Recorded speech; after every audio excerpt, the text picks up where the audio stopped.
of course, we're on day 34 of this strike. That is a month plus, of course. And this strike is a culmination of many things. Many things are asked of the national government, of course, including salary increment, the same for interns, and of course their placement, of course for payment of statutory deductions to the relevant bodies, and many other things. But there's many collective bargaining agreements that were not actually honored by the government previously. There's been many negotiations before. Why go on strike now, Dr. Davji? Thank you. Mariam, Yes. the government has been on strike for the last 7 years, according to our estimation of this From particular 2017, yes. from 2017. And you see, this particular collective bargaining agreement that we are fighting for now to be implemented is something that was signed in 2017. Yes. But before then, we need to get back to where we came from on this issue. In 2011, the union went on strike, and the reason why we were going on strike, we wanted the healthcare to be functional, public healthcare to be functional. We wanted to have hospitals that has equipment, that has drugs, that has workforce. Yeah. Because then doctors used to graduate and leave the country. At that time, the number of doctors that were in the public service was less than 1,000. So in that 2011, when we went on strike, our aim was to government to make a commitment through what you call a Musimi task force for annual employment of doctors into service, which probably we achieved a great part of it because then that also resulted in salary increase of doctors across the country in 2011. So through that time, for example, interns were being paid 140,000, and these other doctors were getting about 180, 200,000 from that 2011. Then 2013. Then now these agreements were now crystallized into collective bargaining agreement. We're into a CBA, where the then Minister OPS for Health was Mark Bohr, with the union signed an agreement, a CBA, of which it was a quite ambitious one, because interns were to be paid 357,000 and the consultants were to get 800,000 based on the work that doctors are doing in the hospitals and the revenue that they generate, and the fact that we wanted the hospitals to be functional. The doctors went on strike in 2013 for about 10 days, and this was not implemented. This CBA that was signed. But then we said, no, let's have a talk and see how to implement it. Nothing happened until 2016, after we had gone to court and now forced the government to implement it. Yes. They disowned that CBA. We went on strike for 100 days, of which government now said, no, this CBA was quite ambitious. Let's now have a better one. Okay. And therefore, this one resulted in the new this CBA that we have currently, which gave the interns the salary they're earning now, and gave us a basic salary, increase in basic salary. So this CBA of 2017, they have not implemented the basic salary component to date. This CBA has what we call medical insurance, whereby we not earn medical allowance as doctors, because we're supposed to be given medical insurance, and therefore with that you can access our care. But this has not been implemented to the point that majority of doctors also they cannot afford the care that they give. That if you get sick as a doctor, you must go into contribution, you must sell your properties to get the care. This CBA had an agreement that once doctors have graduated as interns, then they need to stay for within 30 days. They need to be posted to go and offer services in different hospitals across the country. But now we are seeing a situation where they stay for 1 year, some stay for 2 years. You graduate, stay for 1 year or 2 years before you're posted. That was the big concern. We talked about the hospitals having equipment and having drugs.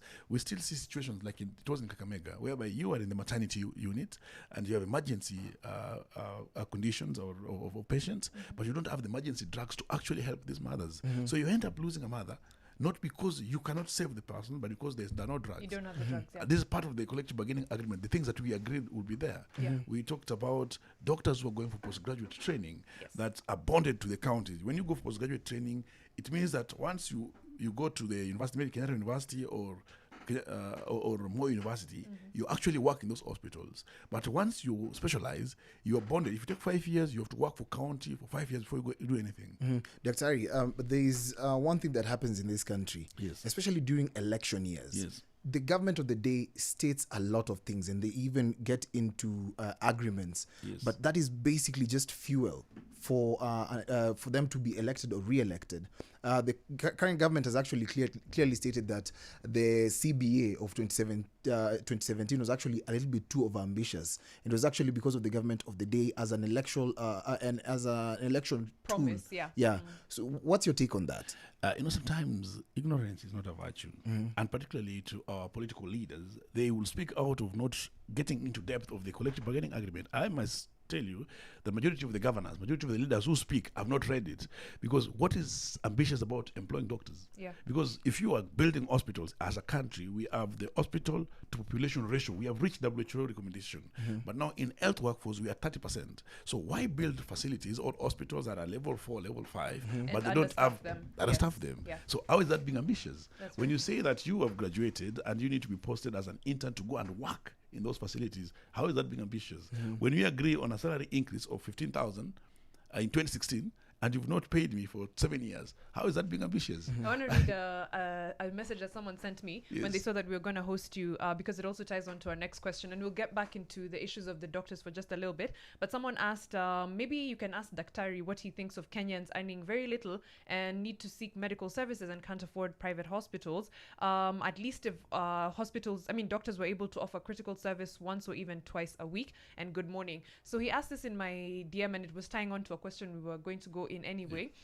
Even as we go on strike, these issues are extremely valid, but as doctors, then how do you balance, the moral obligation as a daktari versus fighting for your rights and trying to improve healthcare in general for Kenyans as a whole?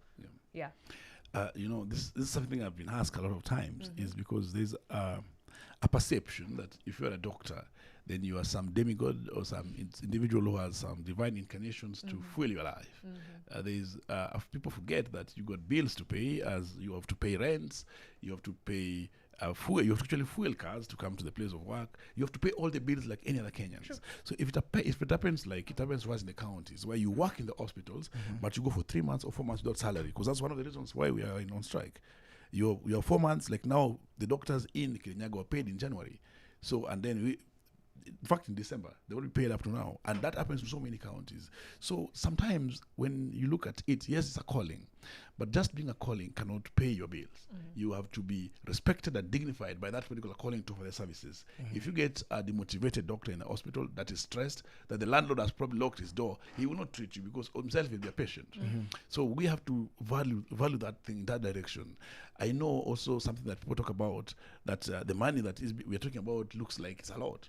But that's that one I don't think we can say that it's a lot of money here. Yeah. I think we can agree that what doctors are asking for is not too much. Yes. But perhaps now from the other side of the patients is there any mitigation possible to make sure that we don't suffer too much loss and long-term healthcare damage?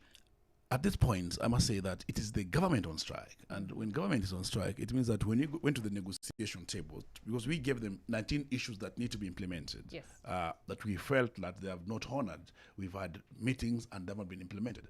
So the first meeting, we stratified these things, those which can be immediate, those can be mid-term, and those can be long-term.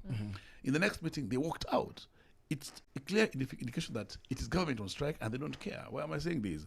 Because every Kenyans pay taxes to government. They don't pay these taxes to doctors' pockets. Yeah. And therefore, the person who actually should be accountable to ensure that healthcare is functional is the government.